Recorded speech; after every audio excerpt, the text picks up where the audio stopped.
বাংলাদেশকে চিনতে হলে অবশ্যই আমাদেরকে গ্রামে আসতে হবে।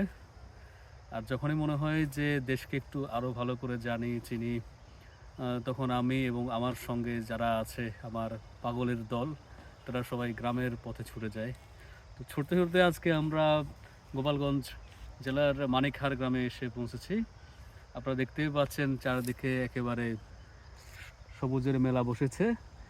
তার সঙ্গে হলুদ রঙের যে মাখো, মাখো সম্পর্ক আমরা দেখতে পাচ্ছি। অজস্র, অজস্র সরষে ক্ষেত। এই পড়ন্ত বিকেলে পাখির গুঞ্জন, পাখির ওড়াউড়ি, বিভিন্ন পোকামাকড়ের গান, সবকিছু মিলে এক অদ্ভুত আবেগ তৈরি হয়েছে, ভাবাবেশ তৈরি হয়েছে এই জায়গাটিতে। মানে গ্রাম বাংলার মতো সৌন্দর্য পৃথিবীর আর কোথাও আছে, এটা কেউ বললেই আমি বিশ্বাস করি না। কেননা বিধাতা মনে হয় আলাদা করে অ্যাসাইনমেন্ট নিয়েছেন বাংলাদেশটাকে সাজাবার জন্য। এত সুন্দর, যেদিকে চোখ যায় সবুজের অপার বিস্তৃতি।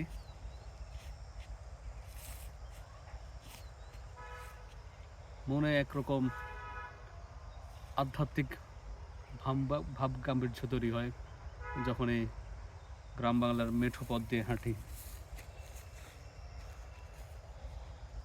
আপনারা যদি সময় থাকে চুপচাপ বসে থাকতে পারেন এরকম কোনো গ্রামের মাঝখানে, ক্ষেতের মাঝখানে, নদীর ধারে। বাংলাদেশ কখনো আপনাদেরকে নিরাশ করবে না, গ্রাম বাংলা কখনো আপনাদেরকে হতাশ করবে না। আমি নিশ্চিত যে আপনার আশেপাশে প্রত্যেকটি গ্রামই এরকম। তাই আমাদের পর্যটনের জন্য আলাদা করে জায়গা সাজাবার দরকার নেই। সমগ্র বাংলাদেশ পর্যটনের একটি স্বর্ণভূমি।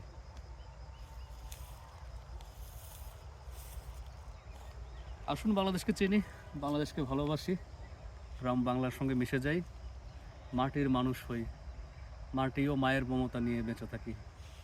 সবাইকে মানিকহার গ্রাম থেকে এক বুক ভালোবাসা।